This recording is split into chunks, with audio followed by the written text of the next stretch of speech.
I had to read this 3 or 4 times for it to sink in, so I'll read it again. The law of attraction is not responding to your words, but to the vibration that is emanating from you. And vibration to me is the feeling, what you are feeling. And to be clear, thoughts do matter. Like thoughts are words in your head and the words you speak are words, obviously. What we think affects our perception, which affects how we feel.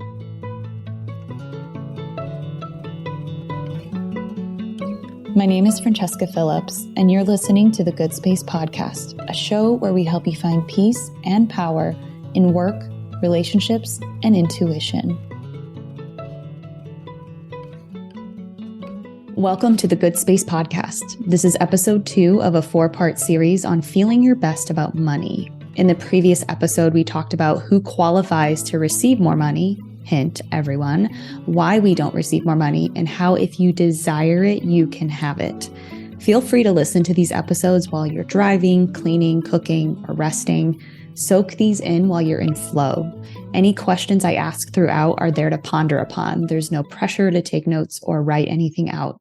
Only the hope you allow yourself to create space within and feel better than you did today about money.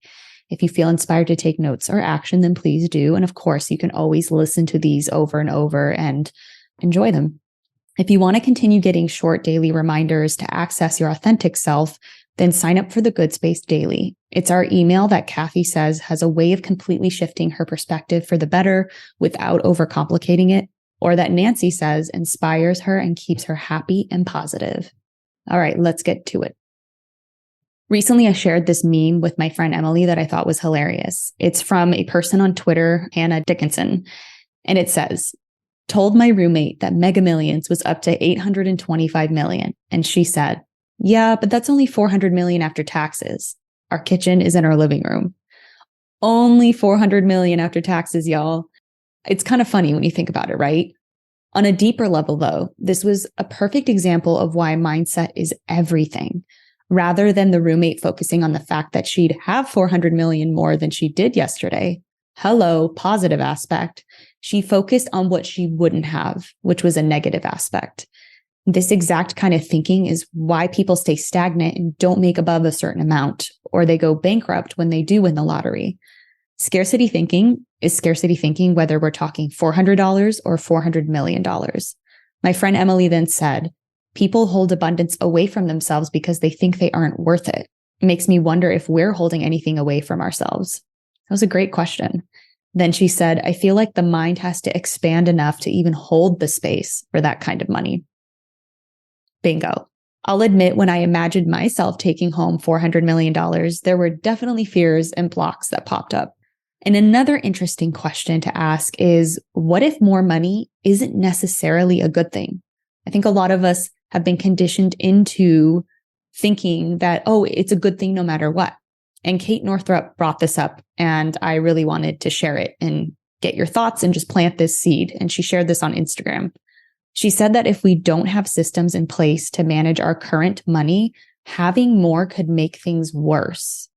Then she compares money systems to leaky buckets. And I'm going to read from a screenshot on Instagram. She says, let's pretend you have a bucket and you want to gather some water. But the problem is your bucket has holes in it. You go to the water spout and it's coming out kind of slow. You put the bucket underneath the spout and the water leaks out. I know, you think, I'll turn up the water pressure. Now the water spout is flowing like gangbusters. More water is going into your bucket, but just as fast as it comes in, it's going out. A person without financial systems and a routine of financial self-care in place is like a leaky bucket. No matter how much financial flow comes in, it's met without a strong container to hold it. It's really interesting, isn't it? So is your financial bucket leaky? What small step could we take to seal some of the holes?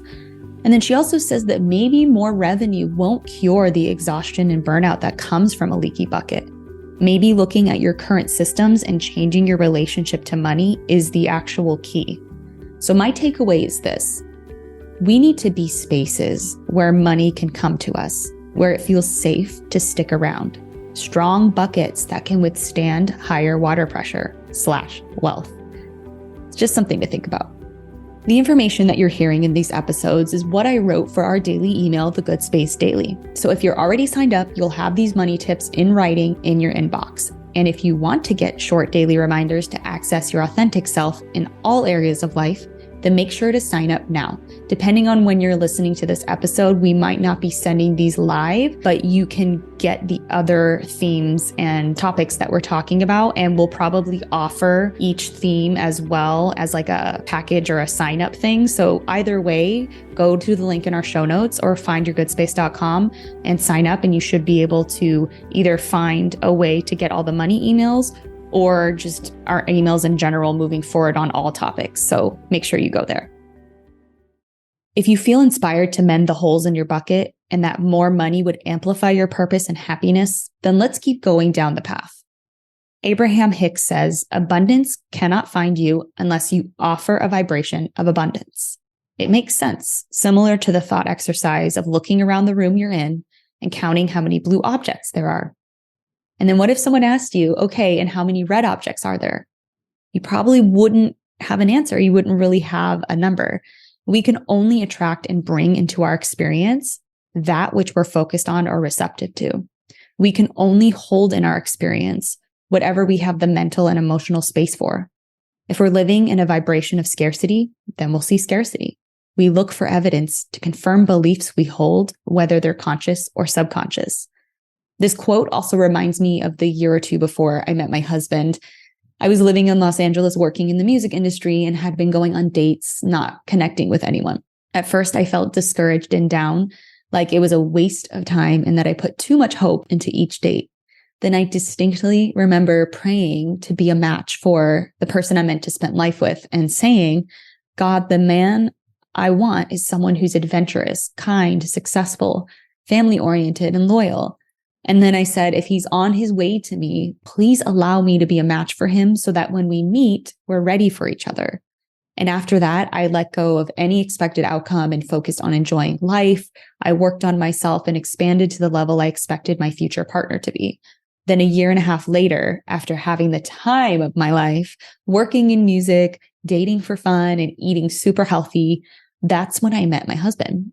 And looking back, it makes complete sense. I was already living in the energy of the life I wanted when he showed up. I felt good. I was living a life of abundance, offering a vibration of abundance to the universe, and abundance found me. And if the idea of offering a vibration of abundance seems unclear or confusing, which it does sound confusing, like to a certain extent, here's a quote from Abraham Hicks that makes it a little bit more tangible. The law of attraction is not responding to your words, but to the vibration that is emanating from you. I had to read this 3 or 4 times for it to sink in, so I'll read it again. The law of attraction is not responding to your words, but to the vibration that is emanating from you. And vibration to me is the feeling, what you are feeling. And to be clear, thoughts do matter. Like thoughts are words in your head and the words you speak are words, obviously. What we think affects our perception, which affects how we feel. And as we just heard, how we feel creates the vibration that emanates from us, which is what the universe responds to. Thoughts indicate where our vibration is and can help us pivot when needed. They're indicators, and they can also help us guide and move forward, right? Often we can say we're ready for money, but the emotion behind it is fear and anxiety.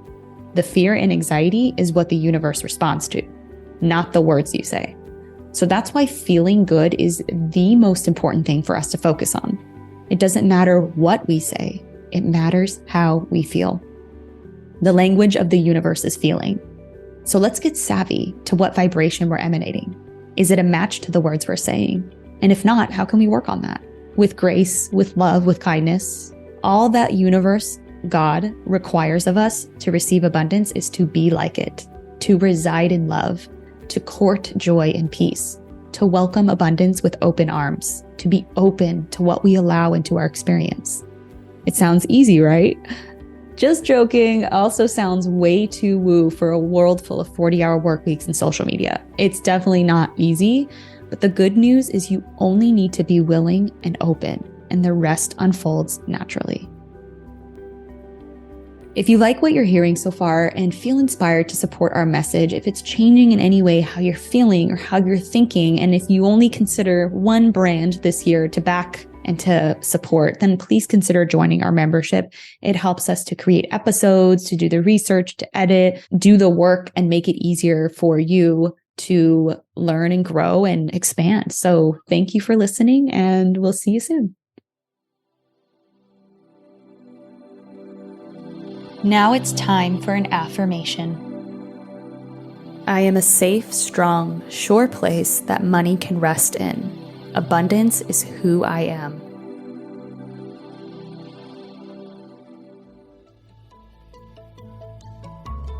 If you found today's tips inspiring or thought-provoking, share it right now on social media and make sure to tag me at Francesca A. Phillips or at Find Your Good Space, and also weigh in the comment section at findyourgoodspace.com.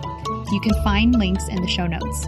And if you have a spiritual or mindfulness problem that you want me to unpack on an upcoming The Good Space episode, or an awesome manifesting story you want to share, give my podcast phone line a ring right now at 917-719-0867. Also, don't forget to download my free morning routine guide. It's what helped me reduce my anxiety, increase productivity, and so much more. The link to everything I mentioned is in the show notes. See you soon.